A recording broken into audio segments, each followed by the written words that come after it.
ہم کریں گے ہر مظلوم کی حمایت۔ السلام علیکم، میں ہوں حرین فاطمہ اور آپ دیکھ رہے ہیں حمایتی نیوز HD چینل۔ نظر ڈالتے ہیں آج کی اہم خبروں پر۔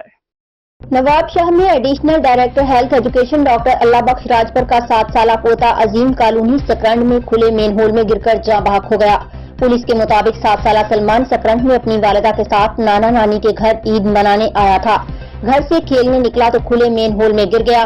گمشدہ بچے کو شہر میں تلاش کیا گیا، تاہم علاقہ مکینوں کے مطابق کونسلر نے پیر کو ہی کھلے مین ہول پر ڈھکن لگوائے تھے۔ جس مین ہول میں بچہ گرا تھا اس پر بھی نیا ڈھکن لگا دیا گیا تھا۔ بچہ اندر موجود تھا اور فوت ہو چکا تھا۔ بچے کی لاش کھلے مین ہول سے نکال لی گئی۔ Additional director health education doctor Allah Bakhsh Rajpar نے مطالبہ کرتے ہوئے کہا کہ ہمارا بچہ تو اللہ کو پیارا ہوا، دیگر بچوں کو بچانے کے لیے مین ہول پر ڈھکن لگائے جائیں تاکہ کسی اور کا لخت جگر لقمہ اجل نہ بنے۔